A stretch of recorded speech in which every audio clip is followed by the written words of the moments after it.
हे गिरिधर तेरी आरती गाओ। हे गिरिधर तेरी आरती गाओ। मोर मुकुट तेरे शीश पे शोभे। प्यारी बंसी मेरो मन मोहे। मोर मुकुट तेरे शीश पे शोभे। प्यारी बंसी मेरो मन मोहे। देख छवि बलिहारी में जाऊं। देख छवि बलिहारी में जाऊं। हे गिरिधर तेरी आरती गाओ। हे गिरिधर तेरी आरती गाओ। चरणों से निकली गंगा प्यारी। चरणों से निकली गंगा प्यारी। उसने तारी दुनिया सारी। उसने तारी दुनिया सारी। उन चरणों में शीश नवाऊं। उन चरणों में शीश नवाऊं। हे गिरिधर तेरी आरती गाओ। हे गिरिधर तेरी आरती गाओ। संग शोभे वृषभानु दुलारी। संग शोभे वृषभानु दुलारी। ललिता विशाखा सखिया सारी। ललिता विशाखा सखिया सारी। युगल छवि के दर्शन पाओ। युगल छवि के दर्शन पाओ। हे गिरिधर तेरी आरती गाओ। हे गिरिधर तेरी आरती गाओ। व्यासदास के नाथ आप हो। व्यासदास के नाथ आप हो। सुख दुख मेरे साथ आप हो। सुख दुख मेरे साथ आप हो। वास सदा वृंदावन पाओ। वास सदा वृंदावन पाओ। हे गिरिधर तेरी आरती गाओ। हे गिरिधर तेरी आरती गाओ। संग शोभे वृष भानु दुलारी। सखिया विशाखा सखिया सारी। संग शोभे वृष भानु दुलारी। ललिता विशाखा सखिया प्यारी। युगल छवि के दर्शन पाओ। युगल छवि के दर्शन पाओ। हे गिरिधर तेरी आरती गाओ। हे गिरिधर तेरी आरती गाओ। नमः विष्णुपदाय कृष्णपृष्ठाय भूतले श्रीमते भक्तिवेदांत स्वामी निति नामिने। नमस्ते सारस्वते देवे गौरवाणी प्रचारिणे। ओम अज्ञानतिमिरान्धस्य ज्ञानाञ्जनशलाकया चक्षुरुन्मिलितं येन तस्मै श्रीगुरुवे नमः। श्रीचैतन्यमनोभीष्टं स्थापितं येन भूतले स्वयं रूप ददाति स्वपदान्तिकं। हे कृष्ण करुणा सिंधो दीनबंधो जगत्पते गोपेश गोपिका कांत राधा कांत नमोस्तुते। तप्त कांचन गौरांगी राधे वृंदावनेश्वरी वृषभानुसुते देवी प्रणमामि हरिप्रिये। वाञ्छाकल्पतरुभ्यश्च कृपा सिन्धुभ्य एव च पतितानां पावनेभ्यो वैष्णवेभ्यो नमो नमः। जय श्री कृष्ण चैतन्य प्रभो नित्यानंदा श्री अद्वैत गदाधर शिवासादि गौरभक्तवृंदा। हरे कृष्णा कृष्णा कृष्णा हरे हरे, हरे राम राम राम हरे हरे। ओम नमो भगवते वासुदेवाय। ओम नमो भगवते वासुदेवाय। ओम नमो भगवते वासुदेवाय। नारायणं नमस्कृत्यं नरं चैव नरोत्तमं देवीं सरस्वतीं व्यासं ततो जयमुदीरयेत्। नष्टप्रायेषु भद्रेषु नित्यं भागवत सेवया भगवती उत्तमश्लोकी भक्तिर्भवति नैष्टिकी। मुखं करोति वाचानं पङ्गं लङ्घयते यत्नपातं अहं वन्दे गुरुदितारणं। हरे हरे कृष्णा कृष्णा कृष्णा कृष्णा हरे हरे, हरे राम राम राम हरे हरे। हरे कृष्णा माता जी। हरे कृष्णा माता जी। हरे कृष्णा। आज हम कृष्णा की कथा करने वाले हैं। लास्ट टाइम हमने कौन सी कथा देखी थी? जामवंत की बेटी जो है जामवती, उनका विवाह कृष्णा से हुआ। फिर कृष्णा अर्जुन के साथ घूमने के लिए चले गए। घूमने के लिए चले गए तो वहां पे उनको कौन दिखी? कालिंदी दिखी।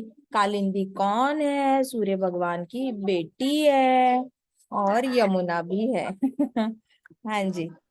तो वहां पे वो कई सालों से आकर रह रही थी, अपने पिता का घर छोड़ के ऑलरेडी यमुना नदी में आके कई सालों से तपस्या कर रही थी। She was waiting waiting waiting, Krishna कब आएंगे मुझसे विवाह करेंगे, कृष्णा कब आएंगे मुझसे विवाह करेंगे। तो जैसे ही कृष्णा आए, अर्जुन आए उससे मिलने के लिए, और कृष्णा और अर्जुन गए थे घूमने के लिए। और जैसे ही वन में गए थे, वो एक्चुअली एरिया डोमिनेशन होता है ना, जहाँ पे आप एनिमल्स को मारते हो जंगल में, ताकि उनको पता चले कि यहाँ पे ऋषि मुनि है और यहाँ पे आके उनको तंग नहीं करना है, उनको अलाउ करना है तपस्या करने के लिए। अपनी मनमानी करके जंगल का आप ये नहीं कर सकते, क्या कहते हैं, जंगल के रूल आप अपनी मर्जी से नहीं चला सकते, आपने अपनी हद में रहना है। ये दिखाने के लिए क्षत्रिय लोग हमेशा हंटिंग करने के लिए चलते हैं। तो वैसे अर्जुन और कृष्णा निकले थे बहुत डीप अंदर वन में जाके। फिर प्यास लगी तो यमुना नदी का पानी कृष्णा ने अर्जुन को कैसे पीते हैं वो सिखाया। कृष्णा ने जब अर्जुन को सिखाया, फिर अर्जुन ने ऐसे ऐसे देखा तो वहां पे कृष्णा को दूर एक लड़की खड़ी दिखी। तो कृष्णा ने बोला अर्जुन को, जाके देखो तो सही, इतने गहरे वन में जहाँ कोई भी नहीं है, वहां पे ये अकेली कन्या कर क्या रही है? क्या उसको खतरनाक जानवरों का डर नहीं लगता? क्या उसको अंधेरे का डर नहीं लगता? क्या उसको यहाँ पे कोई चोर उचक्के डाकू आ सकते उसका डर नहीं लगता? जाके पूछो यहाँ कर क्या रही है।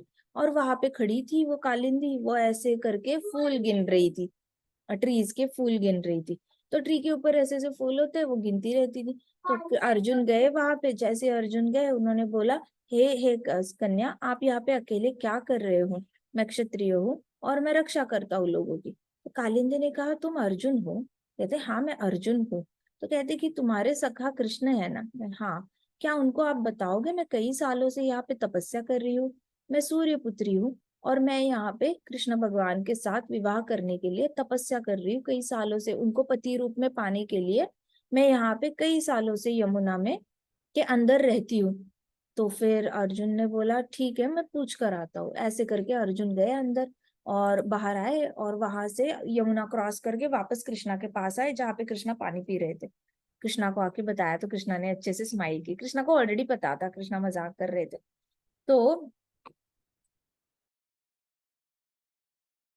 कृष्णा को ऑलरेडी पता था, तो कृष्णा स्माइल करने लग गए।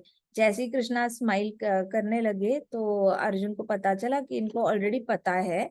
सो फिर कृष्णा ने बोला अच्छा ठीक है, उसको बोलो मैं कर लूंगा विवाह।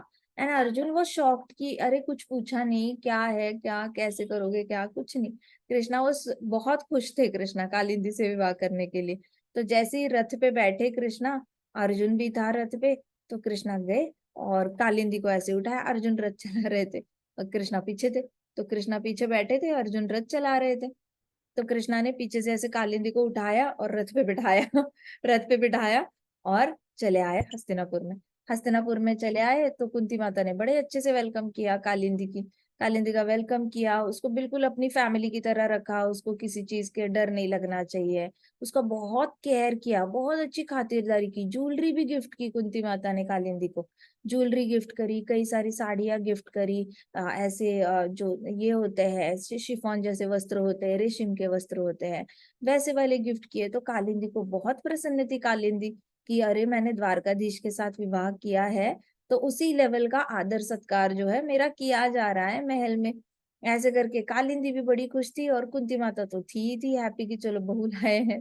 सो कुंती माता पहले ऐसे देखा था, कुंती माता ने दरवाजे पे, कुंती माता ने ऐसे बोला था भीम को, इनको पूछो तो ये कौन सी लड़की लेके आया है कृष्ण, क्योंकि अर्जुन यहाँ पे थे, बीच में कृष्ण थे, यहाँ पे कालिंदी थी। तो कुंती माता ने आंखों से ही पूछा था, पूछो कौन है, किसको उठा के लाए हो। तो फिर अर्जुन आए और उन्होंने बोला माँ, ये कृष्ण की होने वाली पत्नी है कालिंदी, इन्होंने तपस्या की है कृष्ण को पति रूप में पाने के लिए, इसलिए वो यहाँ पे आई है। फिर धूम धड़ाके से उनका अच्छे से विवाह कराया कुंती माता ने उनका वहां पर, और फिर बहुत अच्छे से उनका टेक केयर किया। तो कृष्णा अभी आगे देखते हैं होता क्या है, ठीक है।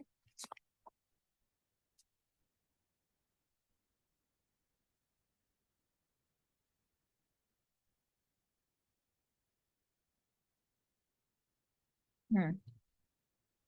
तो कालिंदी कौन से नंबर की रानी है कृष्णा की? कृष्णा की पट्टा रानी है ना, थर्ड है। हाँ, फोर्थ है। फोर्थ है। हाँ, माता जी थर्ड आई थिंक। एट्थ है। फोर्थ है माता जी, वो थर्ड है। रुक्मिणी कौन है?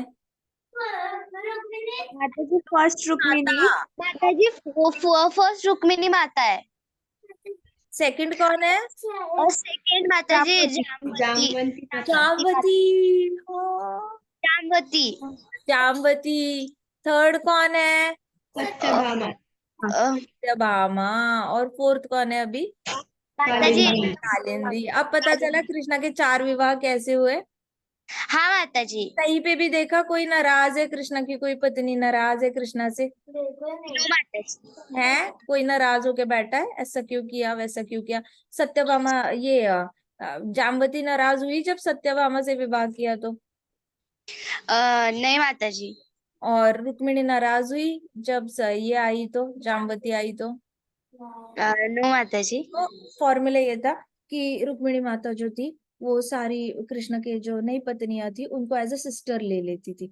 तो उन्होंने उनको एज अ बहन उनको स्वीकार कर लिया था, और बहन का जैसे रक्षण किया जाता है, छोटी बहन का रक्षण करना होता है, छोटी बहन के साथ प्यार से बर्ताव किया जाता है, उसको गाइडेंस दिया जाता है, उसके जीवन में मुश्किलें ना आए इसलिए उसको गाइड किया जाता है, मुश्किलें आने पर उसके प्रॉब्लम सॉल्व किए जाते हैं, और उसके सामने अगर गड्ढा आने वाला है तो उसको जल्दी से साइड में खींच के उसकी राह स्मूथ करी जाती है। तो ये बड़ी बहन का कर्तव्य होता है।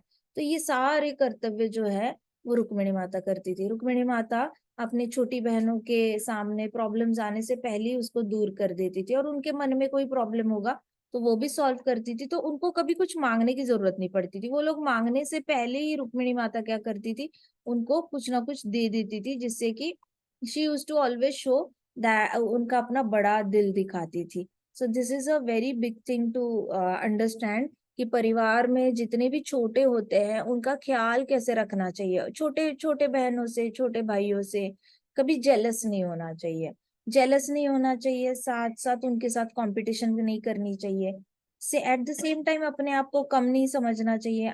बड़ों का ओहदा अपना ओहदा होता है, छोटों का अपना अपना ओहदा होता है। छोटो क्या चल रहा है, आप रख के आ जाओ अंदर, मुझे तोड़ दोगे। सो जो बड़ी बहन होती है, बड़ी बहन बहुत अच्छे से अपने आप को तैयार कर लेना चाहिए। बड़ी बहन ने ऐसा नहीं होना चाहिए कि बड़ी बहन एकदम ही इमेच्योर है और छोटी बहन को गाइड नहीं कर पा रही है। बड़ी जो बड़े है, बड़ा भाई है या बड़ी बहन है, दोनों ने अपने आप को बहुत अच्छे से रेडी करना चाहिए शास्त्रों के ज्ञान में, और अपना अपना जो फील्ड है उसमें एक्सपर्ट होना चाहिए। अपने फील्ड, आपका जो भी फील्ड है उसमें कभी आलस नहीं करना है। अच्छा, आपको सब पता होना चाहिए। आप अगर डिसाइड करते हो मैंने डॉक्टर बनना है, तो आपको एज अ डॉक्टर आपका जो फील्ड है उसका सब कुछ अच्छे से आना चाहिए। साथ साथ एज अ बड़ी बहन या बड़ा भाई आपको बाकी सारा ज्ञान भी होना चाहिए। छोटा भाई अगर कोई क्वेश्चन लेकर आया तो आपके पास जवाब देने का ज्ञान होना चाहिए। तो अपने आप को ज्ञान में ओतप्रोत करना है, अपने आप को ज्ञान से भर देना है, ताकि कल को आपके खुद के बच्चे भी आ जाए, छोटे भाई बहन आ जाए। क्योंकि माता पिता के जाने के बाद आप बड़े ही तो हो जो छोटे भाई बहनों के माता का और पिता का रोल निभाओगे। तो आपके पास ज्ञान होना चाहिए। माता पिता के पास जितना ज्ञान है उतना इमिजिएटली तो आ नहीं सकता, लेकिन किताबें पढ़ने से बहुत कुछ आ जाता है। तो रीडिंग की हैबिट डालनी चाहिए आप लोगों ने।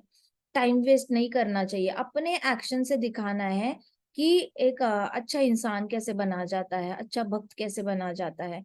अपने एक्शन से दिखाना है छोटों को, बताना नहीं है। ज्यादा मुंह नहीं बजाना, अपना मुंह से नहीं बताना उनको ऐसे करो वैसे करो। प्रॉब्लम लेके आया तो सॉल्व करने में मदद करो, लेकिन खुद से होके एडवाइस करने नहीं जाना है। अपने एक्शन से बताना है कि देखो मैं कैसे अपनी पढ़ाई में सिंसियर हूँ, देखो मैं कैसे हमेशा आगे के बारे में सोचता हूँ, मैं कैसी दूरदृष्टि रखता हूँ, मैं कैसे हमेशा भक्ति में बहुत सिंसियरली डेडिकेटेड रहता हूँ। मैं हमेशा फ्री टाइम में देखो किताबें पढ़ता हूँ, नहीं तो माला जाप करता हूँ। अगर और फ्री टाइम मिला तो थोड़ा सा खेल लेता हूँ, लेकिन मैं सोने में अपना समय व्यर्थ नहीं गवाता। मैं व्यर्थ बातों में भी अपना समय व्यर्थ नहीं गवाता। मैं गलत संगत में भी अपना समय व्यर्थ नहीं गवाता। मेरे हिसाब से समय को वेस्ट करना बहुत बड़ा पाप है।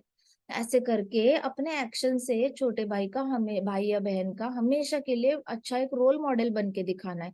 अब वो कैसे बनोगे, आप जो भी फील्ड चुनते हो उसमें आपने एक्सपर्ट बनना है, साथ साथ शास्त्रों का ज्ञान भी रखना है, और थोड़ा बहुत दुनिया का भी ज्ञान रखना है। ऐसे करके अपने फैमिली को, अपने सबका एक बहुत बड़ा सहारा बनना है। कुछ तो कारण है जो आप 2-3 साल पहले जन्मे हो। अगर आपको कृष्णा ने जिम्मेदारी देनी ही नहीं होती तो आपको भी दूसरा या तीसरा बच्चा बनकर भेजते कृष्णा। लेकिन कृष्णा का कोई तो पर्पस होगा ना, कृष्णा का कोई तो कारण होगा। जो भी बड़े भाई बहन है उनको पहले भेजने का, अगर कृष्णा का कोई बड़ा कारण है तो उस कारण में आप कृष्णा को मदद करो। कृष्णा, अगर आप नहीं छोटे भाई बहनों की जिम्मेदारी उठाओगे, उनको गाइड करने की, उनको अच्छी डायरेक्शन दिखाने की, खुद अच्छा इंसान बन के उनके सामने एक रोल मॉडल बनने की, तो फिर आपके छोटे भाई बहनों के लिए कृष्णा को काम करना पड़ेगा। फिर कृष्णा काम पे लग जाएंगे, किसको भेजे इसको गाइड करने के लिए, इसके घर में तो कोई बड़ा है नहीं ढंग का, ये छोटा है, इसको गाइड करने के लिए किसी को भेजो। फिर प्रभुपाद के साथ मीटिंग करेंगे कृष्णा, भक्ति सिद्धांत सरस्वती महाराज के साथ मीटिंग करेंगे, और बोलेंगे ये छोटा है इस घर में, लेकिन इसका बड़ा भाई बड़ी बहन को कुछ आता नहीं है, इसको गाइड करने के लिए चलो चलो चलो किसी को भेजो। ऐसे हो जाएगा। तो कृष्णा को काम पे नहीं लगाना। भक्त होते हैं कृष्णा को थोड़ा कम ही काम कराते हैं, कृष्णा से मेहनत नहीं करानी। बेचारे कितना मेहनत कर रहे हैं, नास्तिकों के लिए अभी मेहनत कर रहे हैं सभी। कृष्णा को बिजी नहीं कर देना। ऐसे करके अपनी जिम्मेदारी उठानी है, थोड़ी सी अपना भार जितना उठा सकते हो उठा लो। तो आपका भार कृष्णा उठाएंगे। फिर आपने थोड़ा सा एक स्टेप लेके भार उठाया ना परिवार का, तो कृष्णा पूरे परिवार का भार उठा लेते हैं। फिर आपको ऐसे लगता है कैसे अपने आप सारा काम हो रहा है, कैसे हो रहा है, कुछ समझ में तो नहीं आ रहा, लेकिन सब कुछ जगन्नाथ जी अच्छे से कर रहे हैं, ठाकुर जी अच्छे से कर रहे हैं, समझ नहीं आ रहा है हो कैसे रहा है, लेकिन हो रहा है। ऐसे करके पहले खुद को अर्जुन बनाना है, खुद अर्जुन बनना है। फिर देखो अर्जुन तीसरा भाई था फिर भी, लेकिन अर्जुन ने पूरे पांडवों की जिम्मेदारी उठाई, पूरी हस्तिनापुर की जिम्मेदारी उठाई। जो सम्राट बनने वाले थे युधिष्ठिर महाराज, उनकी सिक्योरिटी की जिम्मेदारी उठाई। तो इतने रिस्पॉन्सिबल है अर्जुना। वो हमारा क्या जाता है, हमने भी अपने घर का अर्जुन बनने में कुछ कमी तो है नहीं। अच्छा चलो मान के चलो बड़े को नहीं आता इतना, तो छोटे ने जिम्मेदारी उठा लो फिर। लेकिन कोशिश करनी चाहिए जो बड़ा है, रुक्मिणी माता की तरह एक बहुत अच्छी बड़ी बहन बनना है, अर्जुन की तरह बहुत अच्छा भाई बनना है, और पूरे फैमिली का अच्छे से रोल मॉडल बनना है। इसके लिए मेहनत लगेगी, थोड़ा सा ज्ञान अर्जन करना है, और अपने काम में सिंसेरिटी दिखा के मेहनत करनी है। तो ये चार रानियां जो थी ना कृष्णा की, कभी लड़ाई नहीं होती थी, कभी कृष्णा को आके ये नहीं बोलना पड़ा कि आप दोनों लड़ाई मत करो, मैं तुम दोनों को इक्वली चाहता हूँ, ऐसा कुछ नहीं बोलना पड़ा कृष्णा को। रुक्मिणी माता ने इतनी अच्छी लीडरशिप दिखाई थी, she such a wonderful leader. हमेशा शांति रहती थी रानियों में। Not a single time Krishna found कि कोई रो रहा है या कोई नाराज है या कोई लड़ाई कर रहा है, ऐसा कभी नहीं कृष्णा को मिलता था। रुक्मिणी माता के साथ तो कभी नहीं हुआ था। जब से जामवती आई थी तब से रुक्मिणी माता जो है वो बहुत वेलकमिंग थी, तो कृष्णा को टेंशन नहीं थी कभी। ऐसे करके गृहिणियों ने भी बहुत जिम्मेदार इंसान की तरह बिहेव करना है। माता पिता का घर छोड़ के आ जाते हैं तो समझ लेना है कि बहुत बड़ी प्रमोशन हुई है, जिम्मेदारी उठाने का वक्त आ गया है, अब हम छोटे नहीं रहे। ऐसे करके विवाह होने पर ही जिम्मेदारी उठानी है, खुद से उठानी है। अगर कल को आपको कोई प्राइम मिनिस्टर की चेयर पे बिठा देता है, चीफ मिनिस्टर की चेयर पे बिठा देता है, डिस्ट्रिक्ट कलेक्टर की चेयर पे बिठा देता है, तो जिम्मेदारी उठाओगे ना, पूरे पूरे डिस्ट्रिक्ट की उठाओगे, कभी पूरे स्टेट की उठाओगे, पूरे कंट्री की उठाओगे। वैसे ही समझना है कि एक प्रॉपर चेयर पे बिठा दिया है और अच्छे से जिम्मेदारी उठानी है सबकी।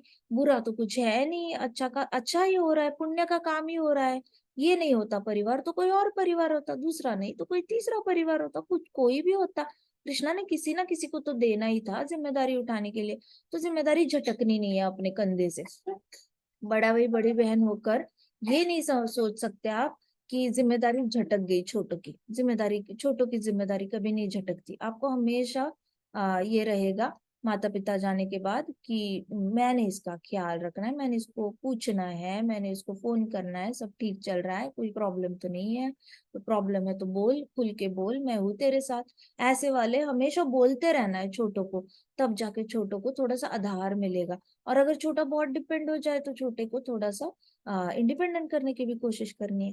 ठीक है, तो ये सब हुआ जब कालिंदी जब घर पे आई तो कुंती माता ने बड़ी एकदम माँ बनकर कालिंदी की जो है वो बहुत अच्छे से कालिंदी का आदर सत्कार किया। और फिर कृष्णा कृष्णा ये देखकर बड़े हैरान रह गए कि कालिंदी कितनी खुश थी कुंती माता के साथ। फिर कृष्णा भी युधिष्ठिर के आतिथ्य से बहुत ज्यादा प्रसन्न थे, जिस तरीके से युधिष्ठिर महाराज ने कृष्णा का भी आतिथ्य किया था। तो कृष्ण ने स्वर्ग के महान वस्तुकार फिर विश्वकर्मा को बुलाया। विश्वकर्मा को बोला कि इन्होंने मेरा हॉस्पिटैलिटी बहुत अच्छी की है। चातुर्मास, कृष्ण पूरे 4 मास जो है, जो बारिश के एक्चुअली बारिश के 4 महीने थे, कृष्णा पूरी तरह हस्तिनापुर में ही रहे थे पांडवों के साथ। पांडवों का तो मन भर नहीं रहा, लेकिन उन्होंने कालिंदी का इतना अच्छे से आदर सत्कार किया कृष्णा के साथ, तो कृष्णा ने विश्वकर्मा को बुलाया और विश्वकर्मा को बोला कि चलो विश्वकर्मा, इनके लिए एक बहुत बड़ा महल बना दो। तो उन्होंने महल बनवाया और वो बन गया इंद्रप्रस्थ। बहुत पॉपुलर बन गया, बहुत बड़ा बन गया। जो हस्तिनापुर का महल था ना, उससे भी डबल साइज में बनवाया, पूरा एक जंगल को जलाकर। फिर हे कृष्ण, अभी ना जाओ, अभी ये अत्यंत अद्भुत घर है, इस इतने अच्छे घर में हमें अकेला छोड़ के जाओगे क्या? आप हमारे साथ थोड़ा और समय नहीं बिताओगे? ऐसे करके सारे पांडवों ने आंखों में आंसू लाकर हाथ जोड़कर कृष्णा से विनती की। जब कृष्ण ने ये सुना तो कृष्णा नाराज नहीं कर पाए पांडवों को कि हाँ ये सच है, नया घर है, अचानक से इनको ऐसे कैसे छोड़ के जाए, ये अच्छे मित्र है तथा अच्छे भाई भी है। तो भगवान कृष्ण ने फिर उनकी संगत का आनंद लेने का डिसीजन लिया और कृष्णा ने डिसाइड किया कि मैं कुछ देर और यहाँ पे रुकूंगा। फिर पांडवों के साथ लंबे की अवधि तक ठहरने के दौरान एक दिन क्या हुआ, अग्नि देवता वही आए। अग्नि देवता स्वस्थ नहीं थे। अग्नि देवता तो क्या हुआ ना, अग्नि देवता के पेट में बड़ा दर्द हो रहा था। होता क्या है ना, हर यज्ञ में अग्नि देवता को लोग कुछ ना कुछ ऑफर करते हैं, है ना। हर यज्ञ में स्वाहा स्वाहा स्वाहा, इतनी कड़छी भर भर के तिल डाले जाते हैं, चावल डाले जाते हैं, कितना कुछ, दही चावल डाला जाता है। कोई भी यज्ञ देख लो, बहुत कुछ डाला जाता है। तो अग्नि देवता खा खा के इनडाइजेशन हो गया था उनको। वो इतना ज्यादा पेट में दर्द हो रहा था कि भागते भागते कृष्णा के पास आए, ऐसे पेट पकड़ पकड़ के आए। और अग्नि देवता बिल्कुल स्वस्थ नहीं लग रहे थे, चल नहीं पा रहे थे, कुछ नहीं पा रहे थे, डाइजेशन ही खराब हो गया था। तो अनेक अनेक यज्ञों का अधिक अधिक प्रसाद खाने के कारण उन्हें बहुत ज्यादा पीड़ा हो रही थी और पेट में दर्द हो रहा था। फिर उनको बहुत ज्यादा ये हो रहा था, उल्टी टाइप फीलिंग आ रही थी, नॉजिएटिंग, उनको सांस नहीं लेनी आ रही, अग्नि देवता को बात नहीं करनी आ रही। हर यज्ञ का कुछ ना कुछ प्रसाद खाकर आए, खाना तो पड़ेगा, मना कैसे करे अग्नि देवता, क्योंकि स्वाहा करने से पहले सबसे पहले तो ओम नारायण नमः, ओम विष्णुवाय नमः, उसके बाद गणेशाय नमः, शिवाय नमः, ऐसे बोला जाता है। सबसे पहला भोग जब चढ़ता है ना तो विष्णु को चढ़ता है। अब विष्णु के बाद जब बोलेंगे ना ओम अग्नि देवताय नमः, तो अग्नि देवता बोलेंगे प्रसाद को मना कैसे करे, खाना तो पड़ेगा, खा लेते हैं। फिर कहीं और यज्ञ चल रहा है, खा लेते हैं। एक्चुअली कृष्णा के राज्य में ऐसा हुआ था, जब से कंस को मारा था ना तब से रेगुलर यज्ञ चालू हुए थे। जब तक तो कंस जिंदा था, रुक्मी अपने विदर्भ पे राज कर रहा था, जब तक ये असुरी थे, काल्यवन जिंदा था, जरासंध था, ये सब लोग जब तक थे ना, इतना ज्यादा डोमिनेटिंग राजा थे ये लोग। जरासंध तो खैर अभी भी जिंदा है, लेकिन बाकी जगह पर तीन तीन राजा मारने के बाद हुआ क्या है ना, कि प्रजा बड़ी हैप्पी रहने लगी, और प्रजा बहुत सारे यज्ञ करने लगी, सारे ऋषि मुनि और ज्यादा यज्ञ। अच्छा, वृंदावन में भी यज्ञ हो रहे, आसपास के गांवों में भी यज्ञ हो रहे, हर जगह यज्ञ बढ़ गए, क्योंकि इन राजा लोगों का, असुरी राजाओं का डोमिनेंस कम हुआ। तो अग्नि देवता को हर जगह जाकर खाना पड़ रहा था। सडन, आदत ही नहीं थी, अग्नि देवता डाइटिंग पे थे इतने सालों से, कोई यज्ञ ही नहीं हो रहा, कोई असुर यज्ञ नहीं करने दे रहा, तो खाना भी रेयरली मिलता है। So he was having his own good time. अभी अचानक से बहुत प्रसादम खाने के लिए पड़ा, तो पेट पकड़ पकड़ के ऐसे आए और नीचे फिर लेट गए, और कहते बड़ा पेट में दर्द हो रहा है।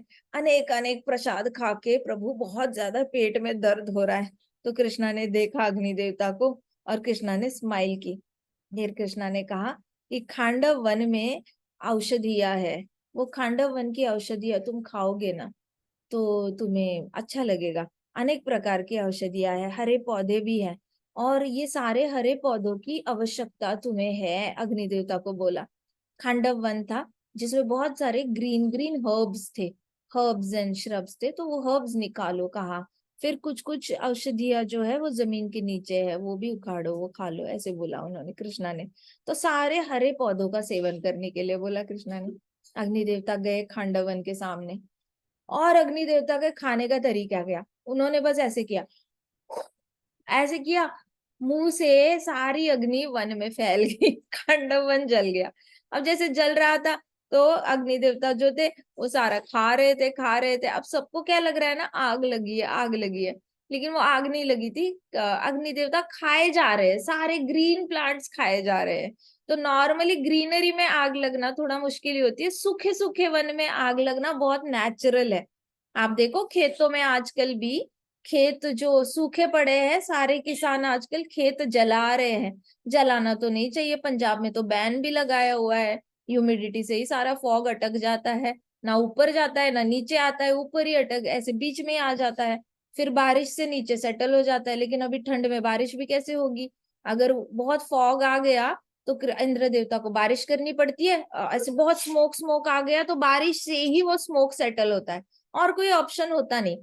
तो ये इतना तो हम समझ सकते हैं कि सूखी सूखी खेती जो है वो जल सकती है, सूखा वन भी जल सकता है, लेकिन गीला गीला हरा भरा वन कैसे जल रहा है, ये किसी को समझ में नहीं आया। हरा भरा वन जलने लग गया, अग्नि देवता ने खाना शुरू किया, ऐसे करके पूरा खांडवन खत्म कर दिया अग्नि देवता ने।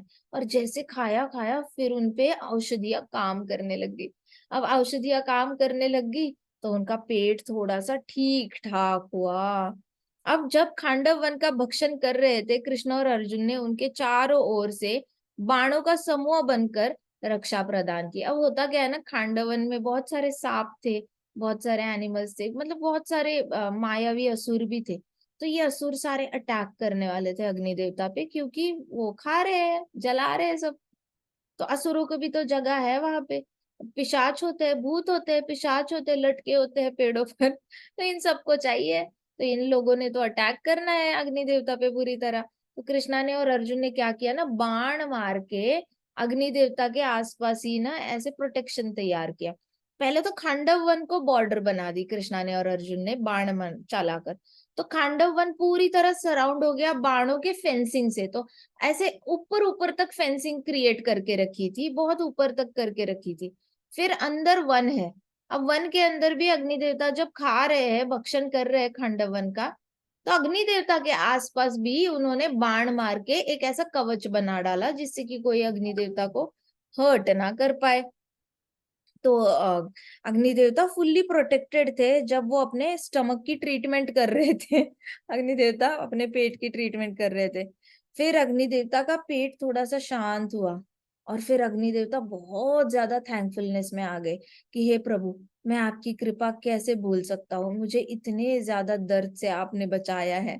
और कृष्णा स्माइल कर रहे थे, कृष्णा बड़े स्माइल कर रहे थे, अर्जुन भी स्माइल करने लग गए अग्नि देवता को देख करके। इतने पेट देखो, मतलब कितनी अच्छी बात है। सोचो, देवी देवता है, उनके पेट में दर्द हो तो भी वो भागते हुए कृष्ण के पास आते हैं। यहाँ पे देखो, किसी के पेट में दर्द होता है, हॉस्पिटल का है, हॉस्पिटल का है, डॉक्टर का है, डॉक्टर का है, सबसे पहले लोगों को डॉक्टर याद आता है, सबसे पहले लोगों को मेडिकल का शॉप याद आता है, या घर में कहाँ पे दवाइयाँ रखी है वो बक्सा याद आता है। लेकिन अग्नि देवता का ऐसा नहीं था। अग्नि देवता चाहते तो धन्वंतरी के पास भी जा सकते थे डायरेक्टली, है ना, उनको तो धन्वंतरी देवता को एक्सेस भी है। वो गए क्यों नहीं गए धन्वंतरी के पास? उनको तो डायरेक्टली नारायण भगवान कृष्ण की चरण में आना था। सीधे कृष्णा के पास आए, दर्द हो रहा है, दर्द हो रहा है, प्रभु मदद करो, मदद करो। मतलब सच्चा इनोसेंट डिवोशन, ऐसा भोला भाव जो है ना, कृष्णा को बड़ा अच्छा लगता है। ऐसा ऐसे देखो, आपकी छोटी छोटी प्रॉब्लम्स है, ऐसा नहीं है कि मटेरियल वर्ल्ड में फिक्स नहीं होती, लेकिन कृष्णा का स्मरण करने मात्र से फिर कृष्णा चाहे किसी को भी भेजे, चाहे डॉक्टर को भेजे, लॉयर को भेजे, किसी को भी भेजे आपकी प्रॉब्लम सॉल्व करने के लिए, वो फर्क नहीं पड़ता। लेकिन आपका पहला पॉइंट जो होता है ना स्मरण का, वो कृष्णा होने चाहिए। गिरते गिरते अगर पाव को ठेस लगी, कृष्णा। अगर भागते हुए कोई डॉग आ गया, गुर्र गुर्र कर रहा है, कृष्णा। अगर गाड़ी जा रही है रोड में से और बहुत ज्यादा बम्प कर जाती है, इससे जो ये होते हैं स्पीड ब्रेकर्स होते हैं, कृष्णा। तो पहला point of contact is Krishna, POC is Krishna हमारा। फिर उसके बाद देखी जाएगी किससे हेल्प लेनी है, मैकेनिक से हेल्प लेनी है या किसी और से लेनी है, बाद में देखी जाएगी। लेकिन पहला पीओसी हमेशा कृष्णा ही होने चाहिए, और कोई नहीं होना चाहिए। तो अग्नि देवता आए कृष्णा के पास, कृष्णा ने कितने अच्छे से और रक्षण भी कराया। तो अग्नि देवता ने कहा, आपका बहुत बहुत धन्यवाद प्रभु, औषधि लेने के बाद अब मैं बहुत स्वस्थ अनुभव कर रहा हूँ, कृपया ये उपहार स्वीकार करे। ऐसे करके अग्नि देवता ने हाथ से ऐसे करके सुदर्शन चक्र जो था वो कृष्ण के आगे ऐसे सामने बढ़ाया। कृष्णा स्माइल कर रहे थे, अर्जुन भी स्माइल कर रहे थे। तो कृष्णा ने वो सुदर्शन चक्र ऐसे लिया और ऐसे करके ऐसे ऐसे लिया और जल्दी से अपने उंगली पे ले लिया, धारण कर लिया, और ऐसे देख के स्माइल कर रहे हैं। स्माइल करके फिर ऐसे अग्नि देवता को ऐसे आंखों से उन्होंने दिखाया था कि हाँ थैंक यू। इतने में अर्जुन देख रहे थे, अर्जुन भी स्माइल कर रहे थे, क्योंकि सुदर्शन चक्र की जो लाइट थी ना, वो 10-10 सूर्य भगवान की लाइट के बराबर है। तो हमारे पास एक सन है, एक सन पूरी पृथ्वी को, पूरे ब्रह्मांड को लिट अप कर देता है। पूरे ब्रह्मांड को तो नहीं कर पाता, खैर। सन जो है हमारे भूमंडल है, भूमंडल से लेके ऊपर तक ब्रह्मलोक तक ही लाइट अप करता है। जैसे ही अतल वितल सुतल तलातल महातल रसातल शुरू हो जाते हैं पाताल, तो वहां पे लाइट पहुंचती नहीं है सूर्य भगवान की। तो सूर्य भगवान की भी लिमिटेशंस है। जिसको लगता है ना कि सूर्य भगवान ही भगवान है और उनके आगे कोई नहीं है, जैसे कर्ण को लगता था, तो ऐसा कुछ नहीं है। सूर्य भगवान की लाइट जो है वो सिर्फ आधे ब्रह्मांड तक ही जाती है, पूरे ब्रह्मांड तक तो जाती नहीं है। लेकिन सुदर्शन चक्र अगर फुल पावर में कृष्णा यूज करे तो उसमें 10 सन्स की एनर्जी आ जाती है, 10-10 सूर्य भगवानों की लाइट उसमें आ जाती है और उससे पूरा ब्रह्मांड प्रकाशित हो जाता है। अब जिस दिन कृष्णा सुदर्शन चलाते हैं ना, तब नर्क में भी बात फैल जाती है। बलि महाराज हो गए, प्रहलाद महाराज हो गए, नीचे के सारे जितने भी भक्त लोग हैं ना, वो टेंशन में आ जाता है कि हुआ क्या है। नर्कलोक में तो कभी नेचुरल लाइट आती नहीं है, ये अचानक से ये लाइट कहाँ से आ गई? हमारे यहाँ लाइट तो बस ऐसे मणियों से चलती है, डायमंड्स से चलती है। बहुत पैसा होता है नर्क में, लेकिन वो खुश नहीं रहते, वो लोग बड़े एक दूसरे के साथ लड़ाई करके, लड़ाई करने में ही व्यस्त रहते हैं। इतना पैसा होता है ना नर्क में, लेकिन बहुत लड़ाई करते हैं एक दूसरे के साथ, अपने परिवार में खून करते हैं, मारते हैं, चोरी करते हैं, डाका डालते हैं, फिर मैनिपुलेट करते हैं, इसको फंसाओ उसको फंसाओ, ऐसे करते हैं नर्क वाले। तो वहां पे लाइट जो है वो सिर्फ डायमंड्स की आती है, बहुत सारे डायमंड्स होते हैं उनके पास। तो सब लोग टेंशन में आ जाते हैं। जैसे ही सुदर्शन चक्र से बहुत लाइट आ जाती है ना, उनको पता चलता है कुछ ना कुछ गड़बड़ हुई है, भगवान बड़े गुस्सा है और तभी सुदर्शन चक्र निकला है, नहीं तो निकल नहीं सकता था। सुदर्शन चक्र, ये वाला जो सुदर्शन चक्र है वो अग्नि देवता ने। उस दिन वसुधा पूछ रही थी कि क्यों ऐसे, क्यों कृष्णा डिक्लेयर क्यों नहीं करते, भगवान है, लीला तो करनी है। अग्नि देवता का पेट दर्द कैसे ठीक होता अग्नि देवता को इतना सारा प्रॉब्लम हो रही है, अग्नि देवता ने तो आना था। तो कृष्णा की लीलाएं जो है ना वो दिल से सुननी चाहिए कि हाय कृष्णा अग्नि देवता को थैंक यू बोलना चाहते हैं, अग्नि देवता कृष्णा को थैंक यू बोलना चाहते हैं, कृष्णा भक्त की सेवा करना चाहते हैं, भक्त कृष्णा की सेवा करना चाहते हैं। अब क्यों, कौन चाहेगा भला भक्त के हाथों से कृष्णा की सेवा छीनना? कौन चाहेगा कृष्णा के हाथों से भक्त की सेवा छीनना? वो आपस का मामला है भक्त का और कृष्णा का। let them have some transcendental transactions. These are transcendental transactions. You can't really say ऐसे क्यों। जैसे राधा रानी ने अपना दुपट्टा पकड़ा था रघुनाथ दास गोस्वामी जी के सर पे, क्योंकि रघुनाथ दास गोस्वामी जी राधा कुंड के पास धूप में बैठ के चैंटिंग करते थे। उनको एक बार बोला बस रूपा गोस्वामी जी ने कि अरे चलो आप ये करो, राधा कुंड का कंस्ट्रक्शन चल रहा है, थोड़ा ध्यान देना। वो एग्जैक्ट उसके पास ऐसे जाके बैठ गए कि उन हिले नहीं, चाहे धूप आए चाहे कुछ भी आए। अब राधा रानी ने दुपट्टा पकड़ लिया कि बड़ी धूप में बैठा है, चैंटिंग कर रहा है, हिल नहीं रहा मेरा भक्त। चिंता हो गई राधा रानी को।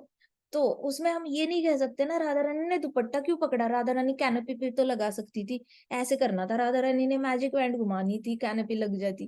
We can't say that, because भक्त और भगवान के जो ट्रांसेंडेंटल ट्रांजैक्शंस होते हैं वो अद्भुत होते हैं, वो दिव्य होते हैं। तो वैसे ही अग्नि देवता और कृष्ण का जो ट्रांजैक्शन था वो दिव्य था। तो उन्होंने अर्जुन को, फिर अर्जुन भी स्माइल कर रहे थे तो अर्जुन को भी गिफ्ट किया अग्नि देवता ने। अग्नि देवता ने 4 श्वेत घोड़े दे दिए, 4 श्वेत व्हाइट घोड़े दे दिए, ठीक है, व्हाइट कलर के घोड़े दिए। और कृष्णा के घोड़े तो 4 कलर के, एक ग्रीन कलर का, एक ग्रे कलर का है, एक व्हाइट कलर का है और एक ब्लूइश कलर का है। तो कृष्णा के 4 घोड़े अलग अलग रंगों के हैं। कृष्णा के सारे घोड़ों में बहुत ज्यादा बाल है और उनकी पूंछ जो है भरी भरी हुई है। तो उनकी पूंछ जब ऐसे हवा में चलती है तो ऐसे लगता है जैसे क्लाउड्स आ रहे हैं। तो अभी अर्जुन को जो घोड़े मिले, अर्जुन को बहुत अच्छा लगा था कृष्णा का रथ। तो कृष्णा का रथ देखा था, अर्जुन को बहुत अच्छा लगा था। तो अर्जुन को अपना इंडिपेंडेंट रथ मिला। आज तक अर्जुन के पास इंडिपेंडेंट रथ नहीं था, जो रथ था वो युधिष्ठिर महाराज का था। लेकिन अर्जुन को अभी अपने खुद के 4 घोड़े मिले जो अग्नि देवता ने गिफ्ट किए, और वो पूरी तरह मिल्क व्हाइट कलर में थे, ढेर सारे बाल थे उनके ऊपर। और एक धनुष भी गिफ्ट किया, गांडीव था उस धनुष का नाम। तो हम भगवत गीता में इतनी बार हमने गांडीव धनुष का नाम लिया है, तो ये गांडीव नामक एक विशिष्ट धनुष उनको गिफ्ट किया, जो कभी भी ना खाली होने वाला तर्कस अर्पित किया। फिर धनुष तो दिया ही दिया, लेकिन पीछे जो कंटेनर होता है ना एरोज रखने वाला, तो उस एरोज में अर्जुन जितने भी एरोज निकालेंगे और धनुष पे चढ़ाएंगे ना, वो एरोज कभी खत्म ही नहीं होंगे। आई यूज टू वंडर, मैं छोटी होती थी, मैं महाभारत देखती थी, मुझे ऐसे लगता था हाँ इनके एरोस खत्म हो गए तो ये क्या करेंगे, रथ से नीचे उतरेंगे, नीचे झुकेंगे, नीचे झुक के वापस ऐसे ऐसे भरेंगे और फिर चलाएंगे। मुझे इतना ज्यादा टेंशन होता था जब महाभारत में ये लोग ऐसे लड़ाई दिखाते थे। लेकिन अर्जुन को देखो, वो तर्कस कभी खाली नहीं होगा, अनलिमिटेड सप्लाई ऑफ एरोस। ये तो ऐसे हो गया कि कोई सोल्जर गया है बॉर्डर पे लड़ाई करने के लिए दुश्मनों के साथ, और उसके गन से बुलेट्स खत्म ही नहीं हो रही, अनलिमिटेड सप्लाई। अब वो सोल्जर की जान जा ही नहीं सकती बिकॉज ही कंटिन्यूसली फायर। वैसे ही अर्जुन के लिए कितना अद्भुत गिफ्ट है और कितना अच्छा गिफ्ट है। धनुष तो है ही अच्छा, लेकिन कभी खाली ना होने वाला तर्कस, ये तो मतलब best of the best gift मिला है क्षत्रियो को। तो अर्जुन को ये मिला, अर्जुन की खुशी जो थी वो अनलिमिटेड हुई, अर्जुन की आंखें चमक उठी और अर्जुन बहुत ही ज्यादा खुश हो गए।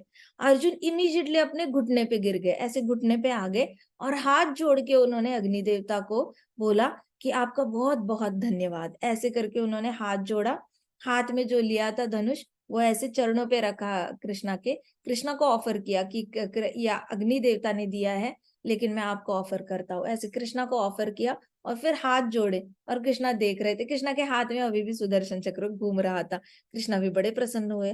फिर उसमें तर्कस में 2 चमत्कारी बाण थे, उसमें इतनी शक्ति थी कि वो 2 चमत्कारी बाण जो है वो कोई भी योद्धा कभी काट नहीं सकता।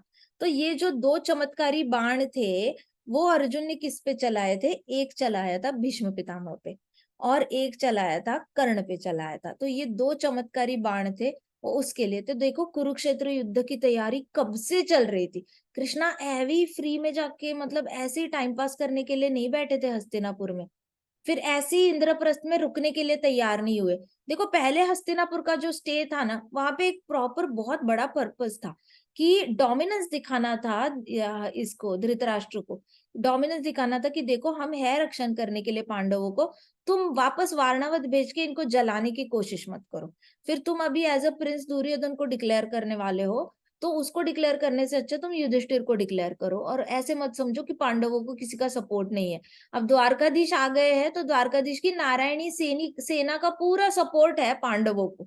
तो ये पर्पस पहला था। सेकंड पर्पस था कालिंदी माता के साथ विवाह, तो उनकी एक पट्टरानी चौथी रानी होनी थी। और तीसरा पर्पस फिर इधर आए, इंद्रप्रस्थ बनाया, विश्वकर्मा को सेवा देनी थी, विश्वकर्मा ने सेवा की, बहुत बड़ा ये किया। फिर अग्नि देवता को भी पर्पस था कि अग्नि देवता आएंगे, सुदर्शन चक्र मिलेगा, एक बाण गिफ्ट करेंगे, गांडीव धनुष्य गिफ्ट करेंगे, ढेर सारे बाण और 2 विशिष्ट बाण गिफ्ट करेंगे। तो ये सारी जो चल रहा है ना, ये कुरुक्षेत्र में यूज होने के लिए ये सारी लीलाएं चल रही है। Krishna is very futuristic. इसलिए भक्ति विनोद ठाकुर जी हमेशा कहते थे, whatever Krishna does is for your highest spiritual benefit, whatever Krishna does is for your highest spiritual benefit. Doubt ही मत करना कृष्णा पे कभी कि मेरे हाथ से ये चीज निकल गई, कृष्णा ने मेरे हाथ से ये चीज ले क्यों ली, अगर मैं इतना ज्यादा चैंटिंग कर रहा था, मैं ये कर रहा था, मैं वो कर रहा था, फलाना टिमकाना, ये सेवा वो सेवा। नेवर डाउट कृष्णा, इतना भरोसा रखो ना कृष्णा पे कि कृष्णा का जो काम है ना, जो कृष्णा आपके हाथ से छीन रहे हैं, कृष्णा 10 साल बाद उससे 10 गुना 100 गुना ज्यादा देने वाले हैं। बस आपके पास धैर्य होना चाहिए और कृष्णा पे भरोसा होना चाहिए। कृष्णा के ऊपर का भरोसा नहीं उठाना है। मान के चलो कोई चीज चली गई और वो वापस नहीं आ सकती, कोई बात नहीं, कोई बात नहीं, अपना टाइम अच्छे से इन्वेस्ट करो भागवतम पढ़ने में, भगवद गीता पढ़, टाइम काटने की तो बात है। कृष्णा ने अगर हाथ से एक टॉफी ले ली है तो कृष्णा ने दूसरे हाथ में 100 टॉफी पकड़ा देनी है, इतनी गारंटी रखना एंड यू आर डन। भक्त कभी नाराज नहीं होता, भक्त कभी डिप्रेशन में नहीं जाता, भक्त कभी दुखी नहीं होता। उसके हाथ से कृष्णा कुछ भी ले ले, अपना खुद का बेटा भी ले ले, तो भी भक्त को पता होता है कि what ever Krishna does is for highest spiritual benefit. हमें नहीं पता होता कि 10 साल बाद हमारी भक्ति कितनी अच्छी होने वाली है। और भक्ति, जब हम शुद्ध भक्ति के रास्ते पर निकलेंगे तो कृष्णा कितना सुदामा को जैसे भर भर के दिया वैसे दे देंगे, या फिर कुब्जा को दिया भर भर के सौंदर्य दिया वैसे दे देंगे। कुब्जा ने अपनी लाइफ रो रो के नहीं निकाली, Kubja was very lively and very healthy. पीछे उनके ये था, सौंदर्य कम था लेकिन Kubja was very enthusiastic all the time. तो कुब्जा के अंदर ऐसे दुखी दुखी होके रोना धोना, कपट करना, दूसरों का बुरा करना ऐसा नहीं था। माना की जिंदगी उसके लिए भी टफ थी लेकिन उसने गलत कभी ये नहीं किया। और कृष्णा उसकी इससे प्रसन्न हुए कि लाइवलीनेस से प्रसन्न हुए, एंथुजियाज्म से प्रसन्न हुए। और कृष्णा ने कितना सौंदर्य भर भर के दिया। ऑलमोस्ट 26 साल के बाद पहली बार कुब्जा इतनी सुंदर दिखी थी। So you have to understand, patience always pays. धैर्य, पेशेंस एक जो भक्त है उसका गहना होता है। हमारे पास धैर्य होना चाहिए, विनम्रता होनी चाहिए। ये विनम्रता, धैर्य, ये हमारे इंपॉर्टेंट गहने हैं। बाकी चाहे कोई गहना पहनो ना पहनो, विनम्रता और धैर्य होना ही होना चाहिए। सहनशीलता, विनम्रता, धैर्य, सहनशीलता, ये 3 वर्च्यूज है जो भक्त को सुंदर बनाते हैं। बाकी सारे ब्रह्मांड के जीवात्माओं से सुंदरता आती है तो ये 3 गुणों से आती है। तो यहाँ पे अभी क्या देखा कि अर्जुन को देखो, इतने खांडवन के इससे तकलीफ से जाना पड़ा था वारनावत के, लेकिन कितना विशिष्ट उनको गिफ्ट मिला कृष्णा के साथ रहने का। फिर जब खांडवन जल रहा था तो अग्नि द्वारा उसका भक्षण किया जा रहा था, तब अर्जुन ने एक मय नामक असुर की उस विनाशकारी अग्नि से रक्षा की थी। अब मय दानव जो था ना, वो वहां पे रहता था खांडव वन में। उसने अपना ही एक अलग से महल बना के, मय दानव वो होता है जिसके पास ब्लैक मैजिक की पावर्स होती है। ब्लैक मैजिक वो वैसे वाला मैजिक है जहाँ पे आप अपना ही एक अलग से इनविजिबल महल भी बना सकते हो, तो वो थोड़ा एडवांस मैजिक में आता है। आजकल कलयुग में भी लोग ऐसे इनविजिबल चीजें यूज करते हैं, बट कई अलग अलग तरीके से यूज करते हैं। अघोरी बाबा होते हैं, ये सब दे यूज सच मेथड्स। सो ऐसे वाले जो ये थे, मय दानव के पास पावर थी कि वो हमेशा कुछ ना कुछ मैजिक यूज कर सकता है। तो वो मैजिकल महल बनाकर खांडवन में रहता, तो वो दिखता नहीं था आंखों से। दिखेगा तो अग्नि देवता क्यों जलाएंगे वाला, लेकिन दिख ही नहीं रहा था। तो मय दानव का रक्षण जो है वो अर्जुन ने किया था। अर्जुन ने जल्दी से मय दानव को उस आग से बचाया था, चटके लगे थे उसको बहुत सारे। तो अर्जुन ने जल्दी जल्दी मय दानव को साइड करके मिट्टी वट्टी डालकर फिर एक बाण भी चलाया था, जिससे कि बारिश भी हुई थी मय दानव के ऊपर। तो अर्जुन ने अपने सारी विद्या यूज करके मय दानव का जो है विनाशकारी अग्नि से रक्षण भी किया था। सो अर्जुन के प्रति कृतज्ञता प्रकट करने के लिए उसने विश्वकर्मा द्वारा निर्मित नगर के अंदर एक जादुई सभागृह का निर्माण किया। मैदानव ने क्या किया कि इंद्रप्रस्थ के अंदर ही एक स्पेशल रूम बनाई, बहुत बड़ी रूम बनाई, जिसमें जो फर्श है वो पानी की तरह दिखेगी, पानी है जो फर्श की तरह दिखेगा। ऐसे मैजिकल रूम बनाई। कहीं कहीं पे आईने थे, तो ऐसे लगता था जैसे आईना है वो, लेकिन पास चले जाओ तो वो वॉल होती थी और दरवाजा होता था। तो ऐसे पता ही नहीं चलता था आईना कौन सा है, दरवाजा कौन सा है, फ्लोर कौन सी है और पानी कौन सा है। फर्क ही समझ में नहीं आता था। कहीं कहीं लगता था ऐसे पेंटिंग लगाया हुआ है, और ऐसे होते हैं ना, पोस्टर्स होते हैं, पेंटिंग्स होते हैं, तो वो पेंटिंग लगाया हुआ है ऐसे लगता था, लेकिन जाओ तो वो खिड़की निकलती थी और एक्चुअल में बाहर का दृश्य इतना सुंदर होता था। तो ऐसे कई सारे उन्होंने जो है अलग अलग ये करके रखे थे। फिर मय दानव ने अंदर ऐसे बर्ड्स भी डाले थे, जो कॉम्बिनेशन थे। बताओ भला, स्वैन और पिकॉक का कॉम्बिनेशन का कोई बर्ड होता है, लेकिन मय दानव ने ऐसे ब्यूटीफुल ब्यूटीफुल कॉम्बिनेशन के बर्ड्स रखे थे, जो बर्ड्स ऐसे कॉम्बिनेशन की यूनिक आपको दिखेंगे ही नहीं, कि एक सामने से व्हाइट है और पीछे से पिकॉक के सारे कलर वाले सारे ये है। तो डिफरेंट डिफरेंट कलर्स के पिकॉक भी वहां पे उन्होंने रखे थे। सो मय दानव ने अपनी पूरी क्रिएटिविटी यूज करके सभागृह में वहां पे जादुई सभागृह निर्माण किया। देखो कृष्णा की ये भी लीला ही है कि मय दानव को चटके लगना, मय दानव को बचाना अर्जुन ने। वो भी आगे की तैयारी चल रही है कृष्णा की, ऐसे नहीं कुछ भी कृष्णा की परमिशन के बिना हो नहीं रहा। अगर मय दानव नहीं जलेगा, अर्जुन उसको नहीं बचाएगा, तो मय दानव ये सभागृह नहीं बना पाएगा। ये सभागृह नहीं बना तो दुर्योधन नहीं गिरेगा पानी में, और दुर्योधन नहीं गिरा तो दुर्योधन का अपमान नहीं होगा, दुर्योधन का अपमान नहीं होगा तो द्रौपदी का अपमान नहीं होगा, द्रौपदी का अपमान नहीं होगा तो कुरुक्षेत्र युद्ध ही नहीं होगा, कुरुक्षेत्र युद्ध ही नहीं हुआ तो पूरे हस्तिनापुर का रक्षण कौन करेगा? दुर्योधन, जो खुद स्त्रियों की इज्जत नहीं करता। चौक चौक पे सारी स्त्रियों की इज्जत उतरनी थी। फिर सारी सबने अपनी अपनी पत्नियों को द्यूत में हराना था, जीतना था, इसकी पत्नी को जीतो, उसकी पत्नी को जीतो, ऐसे गंदा कल्चर हो जाना था। तो देखो कृष्णा ने ये पूरी लीला कितनी आगे की सोच कर करी है, हम सोच भी नहीं सकते। कृष्णा से ये क्वालिटी लेनी है, आगे का सोचो। आज जो डिसीजन ले रहे हो, इसका 10 साल बाद क्या इम्पैक्ट होने वाला है उसके बारे में सोचो। मान के चलो आज मार्क्स कम आ गए, सोचो क्या 10 साल बाद मैं पीछे मुड़ूंगा और देखूंगा, क्या मुझे मेरे अपने मार्क्स देखकर क्या तब भी मैं रोऊंगा, या मैं तब एक अच्छे अच्छे लेवल पे जाकर पीछे देखूंगा और लगेगा हाँ हाँ तब थोड़े कम मार्क्स आ गए थे, लेकिन अब देखो अब सब ठीक है, मेहनत करते करते यहाँ तक तो पहुंचे हैं, कोई बात नहीं। 10 साल आगे की सोचो और फिर पीछे मुड़ के देखो। हमेशा इसी वक्त अभी के चाहिए, अभी ही अच्छे मार्क्स चाहिए।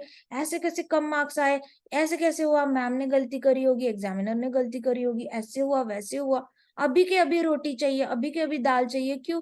10 साल बाद भी ऐसे ही करोगे? तो आगे का सोचो। जैसे कृष्णा बहुत आगे का सोचकर लीला सारी ऑर्गेनाइज करते हैं। Krishna is best in organisation skills, he is best in leadership skills, he is good in planning also, he is good in implementation also, he is good in gifting also, he is good in creating the entire script. पूरी तरह उन्होंने पूरी creativity में भी expert है। ऐसा नहीं कि खुद उठा के धनुष जो है गांडीव धनुष, अर्जुन ये गांडीव धनुष ले लो, अर्जुन ये तर्कस ले लो कभी खत्म ना होने वाला, अर्जुन ये 2 बाण ले लो, एक भीष्म पे चला देना, एक इस पे, ऐसे भी तो कर सकते हैं कृष्णा। बट फिर अग्नि देवता को चांस नहीं मिलेगा, मय दानव को चांस नहीं मिलेगा, क्या है इनका तो क्या होगा फिर तो कृष्णा और अर्जुन दोनों ही लीला करते रहे, और फिर अर्जुन की भी जरूरत नहीं। फिर हम कहेंगे अर्जुन की क्या जरूरत है, कृष्णा खुद ही गांडीव धनुष्य ले लो, कृष्णा खुद ही शूट करो, कृष्णा खुद ही सुदर्शन लाओ, कृष्णा खुद ही जुब जुब जुब घुमाओ, मारो सबको, कर्ण को मारो, इसको मारो, उसको मारो। और फिर युधिष्ठिर को बोलो युधिष्ठिर सब मैंने कर दिया है, जाओ बैठो मत सिंहासन पे। तो that doesn't make sense. If Krishna starts doing everything for the devotees and people, what will people do, लोग क्या करेंगे। तो लीला में कृष्णा सबको एंगेज करके रखते हैं, सबको एकदम अच्छे से भक्ति में लगा के रखते हैं। ऐसी भक्ति बढ़ेगी, नहीं तो भक्ति कैसे बढ़ेगी। तो विश्वकर्मा से बहुत ज्यादा ये अर्जुन के प्रति कृतज्ञता प्रकट करने के लिए सभागृह बना। बहुत अरसे के बाद एक बार दुर्योधन इस गृह में आया था। उसने ब्रह्मवश जल को स्थल समझकर और स्थल को जल समझकर अचानक वो जल में गिर गया। सभी लोग इस पर बड़े हंस पड़े। दुर्योधन को ये मजाक अच्छा नहीं लगा। दुर्योधन देखो ऐसा लड़का है जो दूसरों का तो मजाक करने में वो सीरियस मजाक भी करेगा, वो लाइट मजाक भी करेगा, दूसरों का मजाक उड़ाने में उसके कोई शर्म नहीं आती। जैसे कोई उसका मजाक उड़ाता है ना, रोंदू बेबी की तरह रोता है, गुस्सा करता है, हाथ पैर मारता है, टैंट्रम्स थ्रो करता है। ऐसे नहीं बनना है। अगर दूसरे का मजाक करने की हिम्मत रखते हो ना, तो अपने ऊपर मजाक सहने की भी हिम्मत रखो, अपने ऊपर हंसने की आदत डालो। अगर आपको सच में मजा आता है किसी का मजाक उड़ा के, तो आपका जब कोई मजाक उड़ाएगा तब भी हंसना सीखो। दौड़ते दौड़ते गिर जाओगे तब भी हंसो, अपने ऊपर हंसो, दूसरे कोई हंसे उससे पहले खुद हंसो। सोचो जब दुर्योधन गिरा था, नीचे गिरा था, वो आराम से स्विमिंग करता, ऐसे ऐसे करता और निकल आता, गुस्सा ही नहीं करता, तो बाकियों की हंसी अपने आप चुप हो जाती। कोई आता जल्दी जल्दी वस्त्र लेकर आता, चलो ठंड लग जाएगी, केयर करते। ऋषि मुनि आते, थोड़ी सी धूप डालते, उसको सर्दी ना लगे, बोलते बैठ जाओ अग्नि के सामने, तुम्हें सर्दी नहीं लगेगी। इतना अच्छे से केयर होता। लेकिन गुस्से से तो उसने सारा ही खो दिया, अपना आपा ही खो दिया। सो ये बहुत इंपॉर्टेंट स्किल है। आप अपने से भी गलतियां हो सकती है, अपने आप पे भी हंसना सीखो। ठीक है। सो दुर्योधन को ये मजाक अच्छा नहीं लगा, अत्यंत क्रोधित हो उठा और महल से बाहर चला गया। अब दुर्योधन की बात यह है ना, आपको ये समझना चाहिए कि दुर्योधन जब गिरा था तो दुर्योधन को सिर्फ ऊपर की ऐसे रानियां दिखी थी जो हंस रही थी, कृष्णा की जो थी वहां पे। वो कृष्णा की सारी रानियां आई थी उस सभागृह में। तो वो आई थी, वहां पे खड़ी थी, वो हंस रही थी।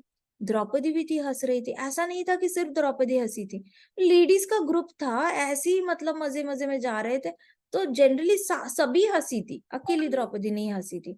लेकिन अब इस साइड से एक स्टेयरकेस जा रही थी, वहां पे युधिष्ठिर थे और कृष्णा भी थे। तो युधिष्ठिर ने अपनी आंखों से द्रौपदी को भी बोला, कृष्णा की पत्नियों को बोला कि नो नो डोंट लाफ। आंखों से उन्होंने ऐसे किया था, ऐसे ऐसे किया था। उनको पता था दुर्योधन जल्दी गुस्सा हो जाता है, क्योंकि ये पांडवों ने बहुत गुस्सा देखा था ना इनका, कि दुर्योधन ये नहीं करता, किसी को स्पेयर नहीं करता।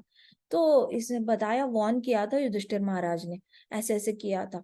लेकिन ऊपर उनका ध्यान था, लेकिन पीछे कृष्णा थे ना। कृष्ण पीछा ऐसे देखकर हाँ स्माइल कर रहे और कह रहे कोई बात नहीं, स्माइल करो, कोई बात नहीं, कोई बात नहीं। कृष्णा खुद भी हंस रहे दुर्योधन पे। कृष्णा को तो लीला करानी थी, कृष्णा तो is hello bent on making that Kurukshetra युद्ध सक्सेस। तो कृष्णा ने सारी रानियों को, सबको ऐसे स्माइल करके बोला it's okay, it's okay, smile. और सामने से युधिष्ठिर महाराज बोल रहे डोंट स्माइल, डोंट स्माइल, मत करो मत करो, ऐसे करके आंखों से। तो दुर्योधन ने ये नहीं देखा ना कि उसका बड़ा भाई उसको सपोर्ट कर रहा है, ये तो नहीं दिखा उसको। उसको इतना ही देखा कि कोई उस पे हंस रहा है, बड़ा तन तन करके निकल गया वहां से। पीछे इतने ऋषि मुनि थे। अच्छा सभी लोग सभागृह में तो थे नहीं, आधे गार्डन में बैठे थे, आधे प्रसादम ले रहे थे, आधे बाहर ही थे। कितने सारे गिफ्ट के डिस्ट्रीब्यूशन चल रहा था वहां पे, इतना तो काम चल रहा था बाहर। तो बाहर के लोगों को तो पता भी नहीं था दुर्योधन गिरा है। लेकिन दुर्योधन ने खुद ही अपने इंसल्ट को बहुत बड़ा बना दिया। उसको ऐसा लगा पूरी सभा मेरे पे हंसी। सभा थी भी नहीं प्रेजेंट वहां पे, आधे से ज्यादा बाहर जा चुके थे, ऑलमोस्ट यज्ञ वाज ओवर। लेकिन नहीं, इसने तो ऐसे होता है ना कि आप देखते हो ना आंखों से, जो देखते हो आप उसी पे विश्वास करते हो। आपको पता ही नहीं होता आपके राइट साइड पे कोई आप पे दया दिखा रहा होता है, आपके लेफ्ट साइड पे कोई आपको मदद करने के लिए भाग के आना चाहता है, आपके पीछे जो है उनको बहुत बुरा लग रहा होता है कि इसके साथ ऐसे नहीं होना चाहिए था। लेकिन जो बच्चा गिरा है उसको लगेगा ये हंसा, ये हंसा, ये हंसा, ये हंसा, मतलब सब हंसे। तो आंखों से जो दुनिया देखती है ना, दिखती है ना, उस पे भरोसा नहीं करना चाहिए। हमारी आंखें बहुत लिमिटेड है। अभी भी आप अगर देख रहे हो मुझे, तो आप साथ साथ अपना अंगूठा ऐसे करोगे ना, जहां तक आपका अंगूठा जाता है वहां तक ही आपकी विजन है। अगर आपका अंगूठा यहाँ चला गया और आपको दिखा नहीं, इसका मतलब आपकी विजन वहां तक जाती नहीं, आपकी विजन यहाँ तक ही है, यहाँ तक है। मैं आपको देख रही हूँ, तो मुझे यहाँ तक मेरे दोनों अंगूठे दिखाई दे रहे हैं। वैसे ट्राई करना अपने घर पे बैठ के कि आप ऐसे करोगे हाथ तो कहाँ तक दिखाई देता। इतनी ही रेंज है आपकी आंखों की, दैट्स ऑल। अब इसका कनेक्शन जो आपके ब्रेन के साथ होगा, आपने कितना अपने आप का शुद्धिकरण किया है, दिल का शुद्धिकरण कितना किया है, जाप कर करके मार्जन कितना किया है, उस पे डिपेंड करेगा। जो भी आप देखते हो उससे आप क्या निकाल लेते हो। जो भी आप देखोगे उसमें से गुस्सा ही निकालना है, दुखी निकालने हैं, चिड़चिड़ निकालनी है, मुबारक हो, खुद ही रोते रहो। लेकिन जितना दिखता है, ऐसा सोचो कि अरे युधिष्ठिर महाराज है, कहीं कृष्णा है, कहीं ऋषिगण है, चिंता कर रहे हैं, कहीं माताएं हैं, माताएं सोच रही है सर्दी हो जाएगी, बच्चे को ड्राई फ्रूट्स खिलाओ। ऐसे करके बहुत बड़ी बड़ी माताएं भी होंगी कुंती माता के एज की, उन लोगों ने भी सोचा होगा। लेकिन नहीं, इसने जो देखना है और जो मानना है वो अपनी मर्जी से कर रहा है। तो इस तरीके से वो दुर्योधन की पूरी लीला हुई थी। So we should understand from this leela कि जो दिखता है वो एक्चुअल में होता नहीं है। बहुत सारे डायरेक्शंस होते हैं उसको देखने के, बस हमारी ही विजन आधी रह जाती है, 180 डिग्री, दैट्स ऑल। उसके ऊपर नहीं जाती। थोड़ा सा भी पीछे ले लो फिंगर, दिखेगा नहीं आपको। ठीक है। तो अभी कृष्ण समझ गए कि ओके, हाँ। सो यहाँ पे अत्यंत क्रोधित होकर जो है दुर्योधन जो है महल छोड़कर चला गया।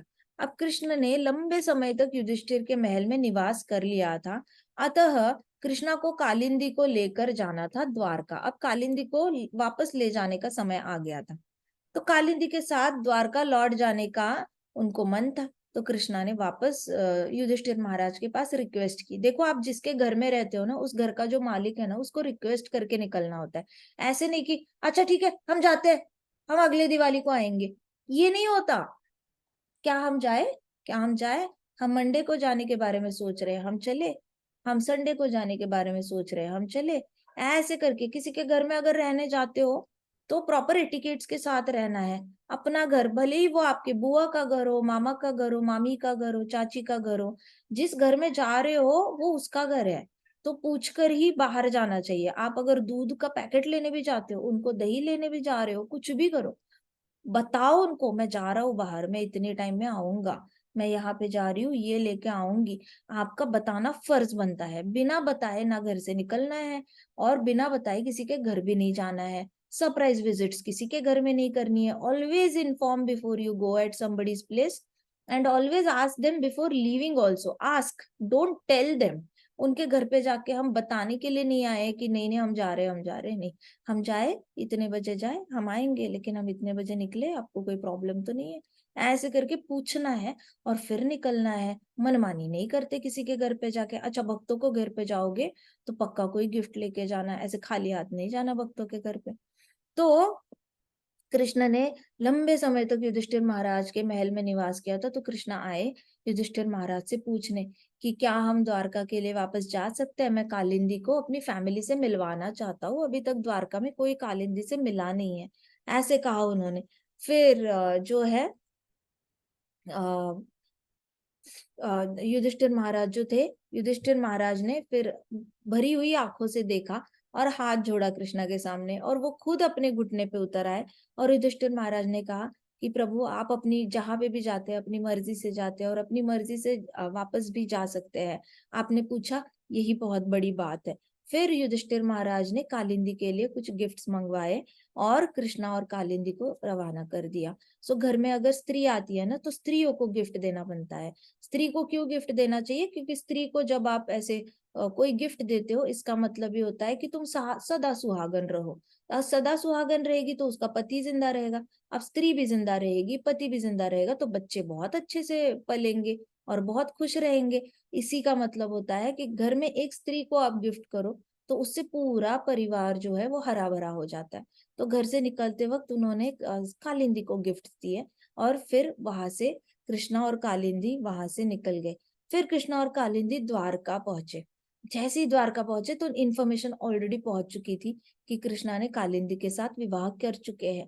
तो द्वारका में फिर से सारे सेलिब्रेशंस रुक्मिणी माता ने ऑलरेडी प्रिपरेशन करके रखी थी। द्वारका में पहुंचते ही गेट ऑफ द्वारका, ऐसा भी नहीं कि कृष्णा का महल तो बहुत अंदर है, बहुत अंदर, द्वारका का गेट जो था आइलैंड के स्टार्ट में बिगनिंग में आता था। जैसे आप पानी से निकल के जाओ आगे तो गेट के यहाँ से ही सेलिब्रेशन शुरू हो चुके थे। ढेर सारा म्यूजिक बजाया जा रहा था, मंत्र पठन चल रहा था, पताकाएं लगी थी, दही छिड़का गया था रोड पे, चंदन छिड़का गया था, और कालिंदी का जो वेलकम था वैसे ही हुआ था जैसे रुक्मिणी माता का वेलकम द्वारका वासियों ने किया था। तो द्वारका वासियों ने ऐसे कोई पार्शलिटी नहीं दिखाई। जामवती का भी वेलकम हुआ था, सत्यभामा का भी, और अभी कालिंदी का भी वेलकम हुआ। सत्यभामा का खैर इतनी बड़ी लेवल पे वेलकम नहीं हुआ था, सत्यभामा वही के वही शिफ्ट हुई थी। लेकिन जो कालिंदी थी वो दूर से आई थी, रुक्मिणी माता विदर्भ से आई थी, जामवती भी वही के वही आई थी। लेकिन जो दूर दूर से आए थे, पानी के रास्ते से आए थे, उनका वेलकम वहां से ही शुरू हुआ था, द्वारका के गेट से ही शुरू हुआ था। तो शीघ्र ही फिर क्या हुआ कि लंबी अवधि कृष्ण रुक्मिणी से दूर रहे थे, तो कृष्ण रुक्मिणी से मिलने के लिए चले गए, और रुक्मिणी से मिलने के लिए चले गए तो कालिंदी के साथ चले गए। तो रुक्मिणी माता ने आरती उतारी कालिंदी की और बोला आ बहन।